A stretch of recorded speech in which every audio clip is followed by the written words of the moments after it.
Badan Penyelenggara Jaminan Sosial Ketenagakerjaan atau BPJAM Sostek Kediri menggelar sosialisasi pada hari Jumat 28 Februari 2025 dengan tema BPJS Ketenagakerjaan bagi pekerja bukan penerima upah bertempat di Desa Wisata Keranggan, Kecamatan Gurah, Kabupaten Kediri.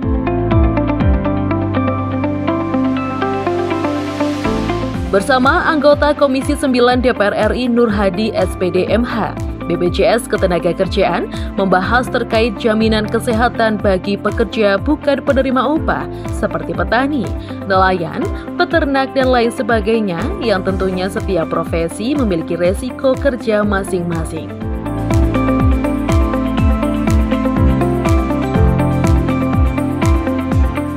Dalam kegiatan ini turut hadir anggota DPRD Provinsi Jawa Timur Husnul Arif Esos, anggota DPRD Kabupaten Kediri Muhammad Alfian Ihwalul Rizkia, Gatot Joko Prasetyo mewakili BPJS Ketenagakerjaan Kediri, Kepala Disnaker Kabupaten Kediri Ibnu Imad Esos yang diwakili oleh Yoyo, Kabid Hubungan Industrial Kabupaten Kediri, Sekretaris Bidang Hubungan Industrial Disnaker Kabupaten Kediri Jumadi, dan masyarakat Kabupaten Kediri khususnya Kecamatan Gurah. Nur Hadi menjelaskan bahwa masyarakat tidak perlu khawatir tentang keselamatan kerja karena ada program BPJS Ketenagakerjaan yang siap menjamin asuransi kesehatan masyarakat, yaitu jaminan kematian, jaminan kecelakaan kerja, serta jaminan untuk hari tua. Pada kesempatan pagi hari ini di Aula Desa Wisata Keranggan, Kecamatan Gurah, Kabupaten Blitar, kita mengadakan kegiatan sosialisasi program BPJS Ketenagakerjaan bagi pekerja bukan penerima upah. Bersama anggota Komisi 9 DPR RI, Bapak Nur Hadi SPD dan BPJS Ketenagakerjaan Republik Indonesia yang hari ini diwakili oleh BPJS Ketenagakerjaan Kediri. Tepuk tangan untuk kita semuanya. Tentunya kami menghormati, mengapresiasi kepada seluruh peserta yang sudah hadir, berkenan hadir, meluangkan waktu atas undangan khusus dari beliau-beliau bertiga, yaitu Pak Nur Hadi, Pak Husnul, dan Mas Alfian. Tepuk tangan untuk kita semuanya. Menyingkat waktu, memperpadat kegiatan, saya sampaikan pertama susunan acara. Pertama pembukaan, dua menyanyikan lagu kebangsaan Indonesia Raya, ketiga doa, keempat sambutan dan paparan materi, kelima diskusi tanya jawab, enam penutup dengan kita menyanyikan lagu bersama bagi negeri.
panjenengan menawi enten boten kepanggih kawula menawi sampun setunggal tahun kawit niku nggih.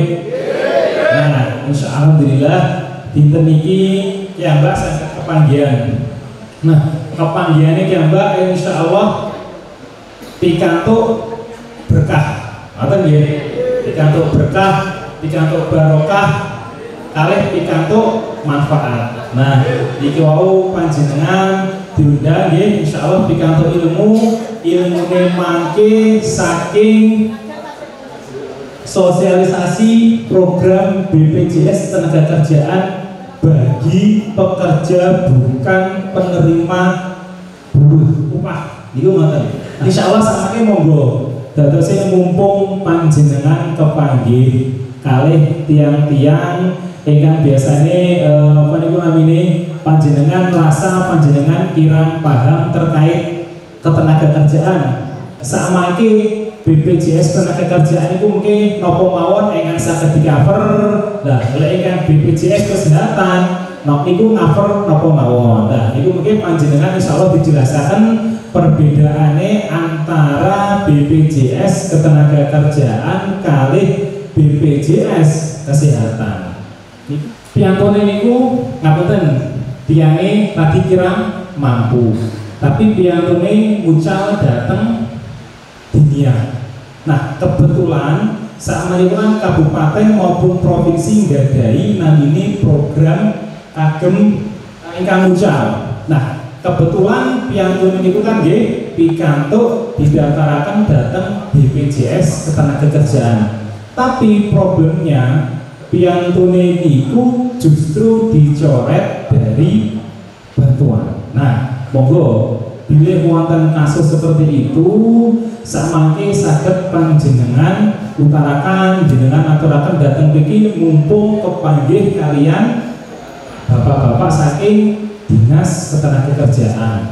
Nah, Bapak Kepala Dinas tidak bisa hadir, beliau titip salam pada bapak-bapak sekalian karena ada kegiatan yang tidak bisa ditinggalkan, mereka beliau titip salam kepada bapak-bapak sekalian.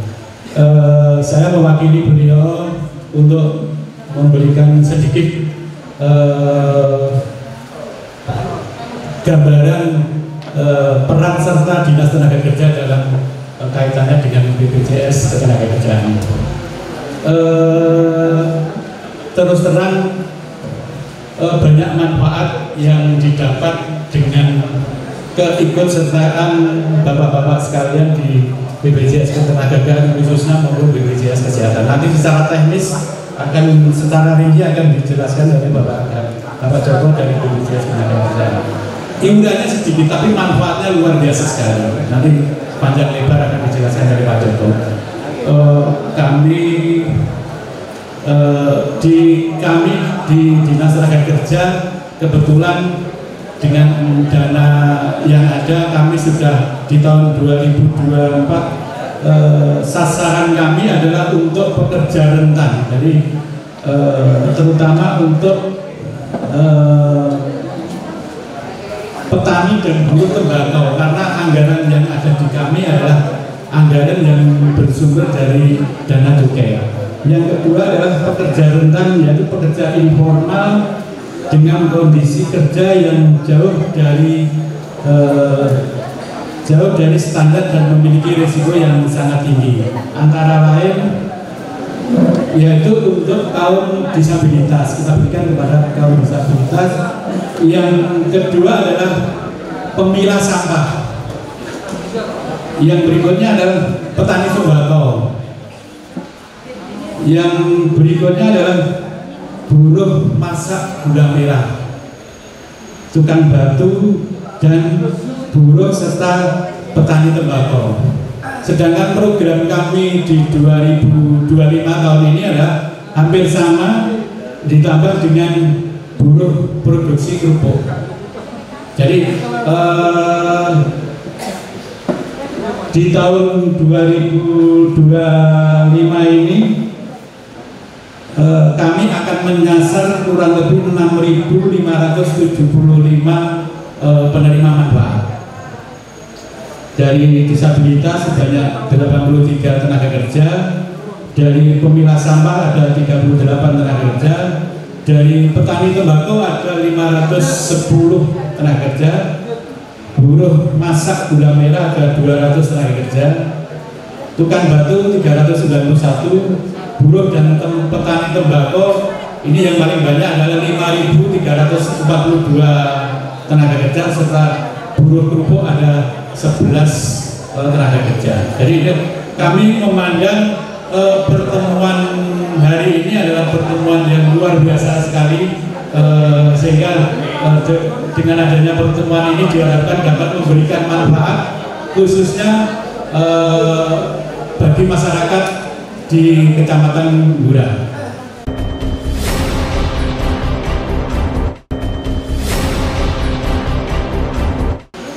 Nanti dinyatakan penjelasan saking Pak Nuradi dan Pak Gatot Joko.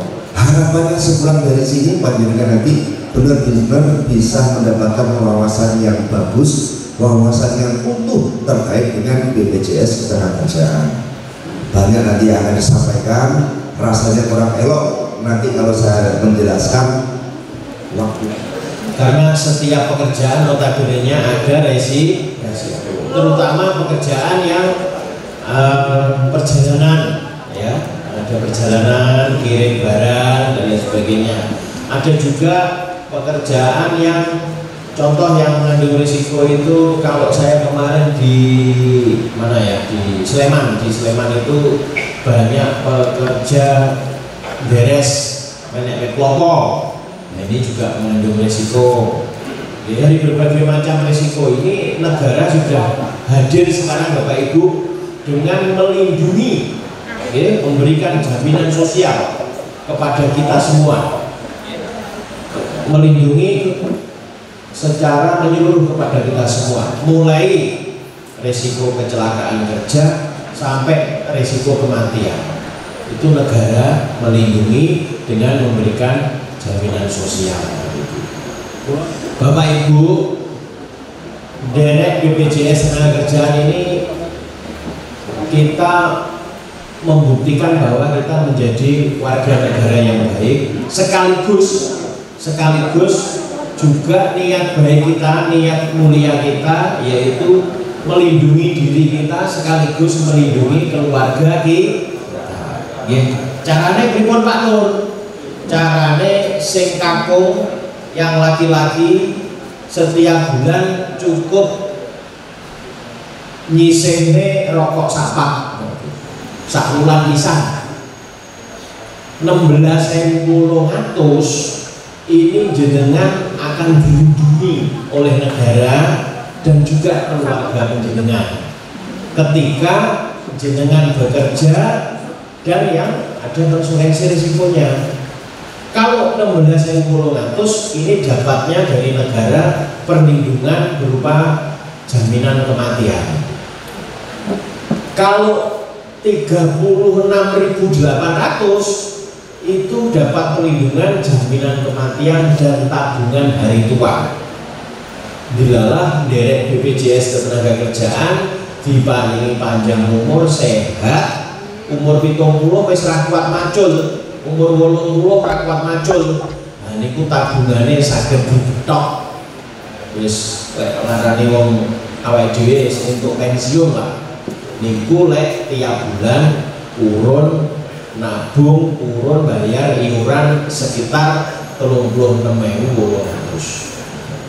Lah, Bapak Ibu sedaya, negara sudah memikirkan sampai sejauh itu. Jadi setiap warga negara, rakyat Indonesia yang punya KTP Indonesia yang meninggal dunia, negara hadir dengan memberi santunan untuk ahli warisnya sebesar 42 juta. Syaratnya pun mana pokoknya sih duwe KTP. Carane Pak Tur, nggih daftar dados peserta BPJS Ketenagakerjaan. Lek mboten daftar, nggih mboten entuk santunan. Kalau sampai titi wancine sedo nggih mboten entuk santunan. Derek BPJS Ketenagakerjaan jenengan niati sedekah. Sedekah niku lek teng agama Islam berkah apa berkah? Barokah nggih? Iku. Aja ngarep-ngarep mati. Nek nggih boten gawe kiai nggih boten asal wedi mati. Mergo kita sedaya antri. Lah ampre tantang ngadepi urip, nggih ngadepi lek sawanci-wanci ditimbali pangeran niku Bapak. Sedekah niku mawon. 16.800 jenengan sisihne mboten usah isin mengke saged daftar teng niku, saged daftar online. Daftar online nanti jelaskan oleh Pak Gatot. Gampil lewat HP, putrane saged daftarnya. Mboten usah gawe kartu nomor, cukup KTP. Nah niku Bapak. Saora-orane iku lek tiyang Jawi, lek kula sosialisasi teng Tulungagung daerah Pucang Laban sing nderek Kampung Wadah Pak Nur. Mriki sami nderek sedaya Pucang Laban teng daerah Desa Demuk Wadah Semen. Lah napa Pak alasane? Napa alasane Bu? Allah Pak Nur mungkin lek sedo, lek meninggal dunia, saorang-orang iki selamatan 3 dina sampai 100 dina wis ditanggung negara. Ya Allah Gusti, ini sampai pikirin ngoten lho. Ternyata nggih saestu. Begitu sedo seminggu cair 42 juta, ahli waris niku selamatan wis mboten lunak-lunuk, mboten golek napa niku santen mriku, ampilan mriki, nyeblak mriki mboten. Mergi negara sudah hadir dengan memberi santunan 40 juta. Sampai pulang kembali sesuai jalan yang dilewati, mengalami risiko BPJS Ketenagakerjaan yang mengcover, dan itu tidak ada batasan biaya dan rumah sakit, sedoyo dibiayai oleh negara. Okay? Nah, misalkan si petani ini, si A ini mengalami kecelakaan kerja sampai dirawat inap, misal rawat inapnya itu 3 bulan karena patah kaki atau patah jari, dirawat 3 bulan. Selama 3 bulan itu otomatis si A ini atau tenaga kerja ini tidak mendapatkan penghasilan pastinya karena dirawat di rumah sakit. Nah, kami atau BPJS Ketenagakerjaan itu memberikan santunan tidak mampu bekerja selama jenengan dirawat di rumah sakit karena kecelakaan kerja. Pak. Nah, di bulan pertama sampai bulan 12 jenengan kita berikan santunan tidak mampu bekerja itu secara penuh. Betul Pak? Nah, sebesarnya adalah 1 juta. Nah, kalau misalkan dirawat inap itu masih belum sembuh juga, di bulan ke-13 itu kita berikan 50% atau separuh sampai sembuh. Bapak Ibu, ada ini suatu kasus, di kebetulan kasusnya di Batam Bapak Ibu. Beliau ini mengalami kecelakaan kerja, dirawat di rumah sakit karena koma, koma. Biayanya itu pinter, itu sampai tembus 2M Bapak Ibu. 2M ini masih belum sembuh juga orangnya, belum sadar sama sekali. Akhirnya tenaga kerjanya dibawa pulang oleh keluarganya karena sudah habis banyak, meskipun tidak mengeluarkan uang, tapi dia juga belum sembuh, dibawa pulang. Nah, kalau sudah dibawa pulang, terjadi risiko apapun di luar tanggung jawab BPJS Ketenagakerjaan. Satu lagi Bapak Ibu, saya dulu waktu di cabang Surabaya ada peserta ojek online, ditabrak lari, akhirnya dia koma, masuk ke rumah sakit Siloam atau rumah sakit Budi Mulia. 4 bulan dirawat Bapak Ibu, 4 bulan dirawat, biayanya sudah tembus 1,2M. Ini cerita benar, kasus beneran Ibu. Di bulan ke-6 si Gojek ini meninggal dunia, itu tuh sudah tembus biaya 1,6M. Istrinya nangis-nangis waktu kita datang. Istrinya mengira Bapak Ibu kami menagih. Kita jelaskan bahwa semua ini adalah ditanggung oleh negara. Nah terus malah nangis lagi. Nah dia nek gamel jawabnya piye bojo kula. Oten Bapak Ibu. Nah setelah meninggal itu otomatis anaknya mendapat beasiswa. Anaknya kebetulan di sekolah TK Bapak Ibu. Beasiswanya itu sampai perguruan tinggi. Artinya apa? Negara ini tidak memikirkan tenaga kerja, tapi juga memikirkan pendidikan anak-anak tenaga kerja tersebut. Terus di kami juga ada perawatan di rumah. Misalkan cara kerjanya itu tenaga kerja ini tidak mau dirawat di rumah sakit, mintanya di rumah. Cuma kalau tergriyo itu wonten batasane Bapak Ibu. Batasannya pinter, batasannya 20 juta. Kalau di rumah sakit wonten biaya. Kados gojek di warung sampai sembuh Bapak Ibu.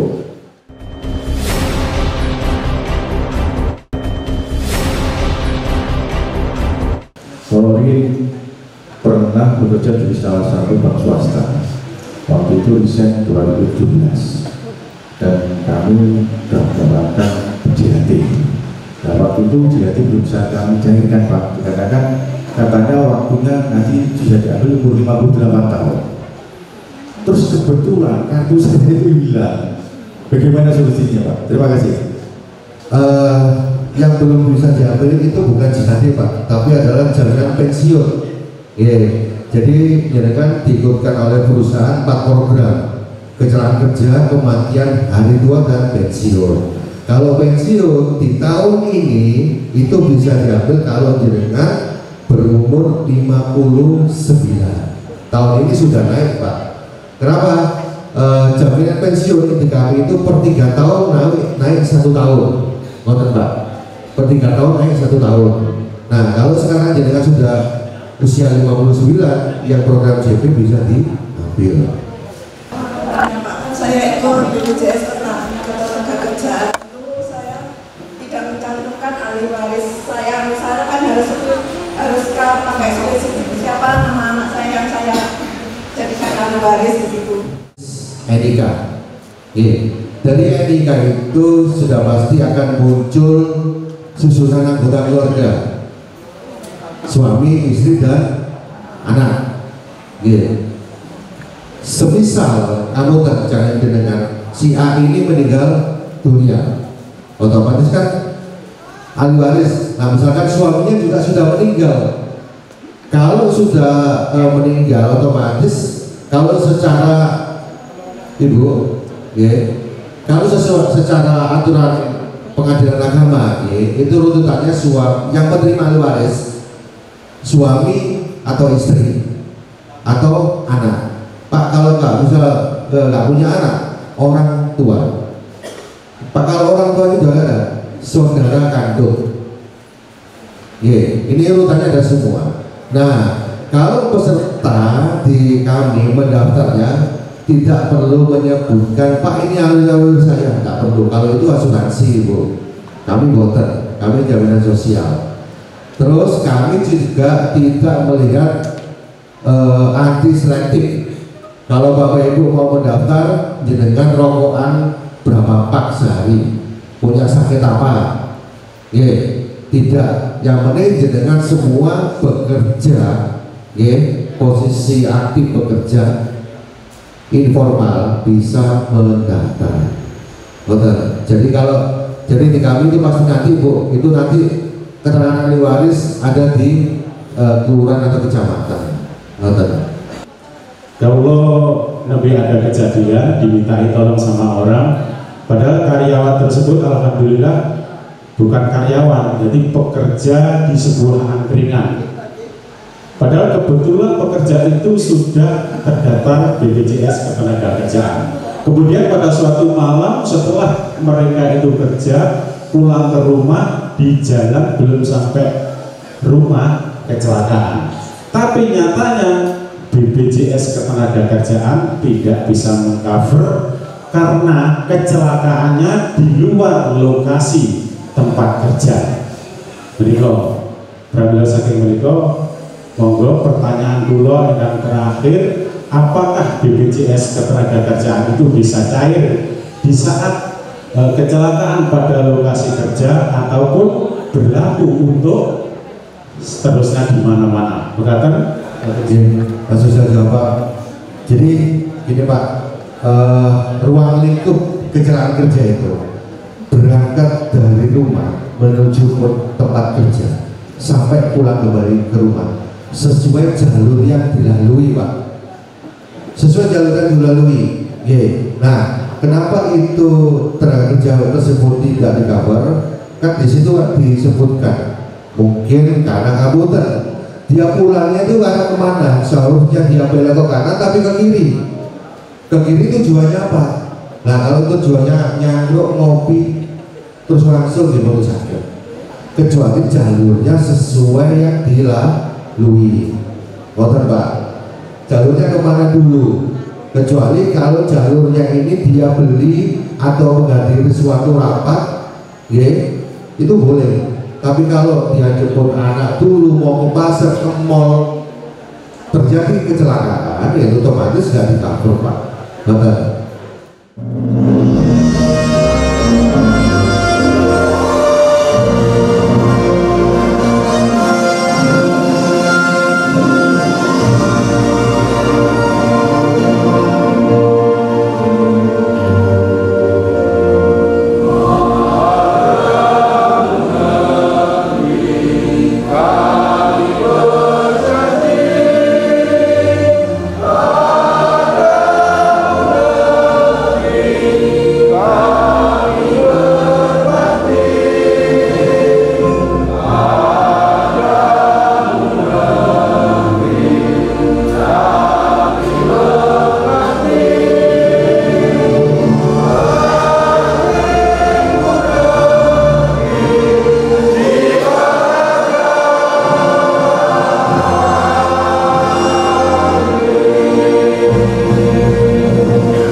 hari ini sosialisasi BPJS Ketenagakerjaan untuk bukan apa berjalan dengan lancar, dan alhamdulillah antusias dari pekerja sektor informal di masyarakat sekitar sangat antusias. Insya Allah kedepannya akan selalu mendaftarkan program BPJS ini dalam program sektor informal. Memang sangat penting program ini untuk pekerja sektor informal. Kalau cakupannya untuk yang informal memang masih belum signifikan, tapi kami memang kewajiban kami untuk terus mensosialisasikan program ini agar masyarakat pekerja itu paham terkait manfaat dan program. Jadi jaminan sosial yang diselenggarakan oleh pemerintah ini sangat penting untuk disosialisasikan ke masyarakat. Karena apa? Jaminan sosial ini bisa melindungi masyarakat, khususnya yang kita sosialisasikan hari ini adalah bagi masyarakat pekerja yang bukan penerima upah. alias di situ ada nelayan, ada petani, lalu di sini juga ada peternak, pedagang, ya, dan lain sebagainya. Di mana di setiap profesi yang saya sebutkan tadi itu pasti juga ada resikonya. Ya. Dengan hadirnya jaminan sosial oleh negara, ini insya Allah akan membuat masyarakat ini dalam bekerja itu tidak akan cemas lagi, khususnya kaitannya dengan keselamatan, ya. Karena ada jaminan kematian, ada jaminan kecelakaan kerja, ada jaminan untuk hari tua, dan ada juga jaminan pensiun, ya. Alhamdulillah banyak sekali masyarakat yang hadir di sini, ada sekitar 300 masyarakat yang hadir yang mereka rata-rata antusias setelah dijelaskan manfaat ketika ikut sebagai peserta BPJS Ketenagakerjaan. BPJS Ketenagakerjaan, kerja keras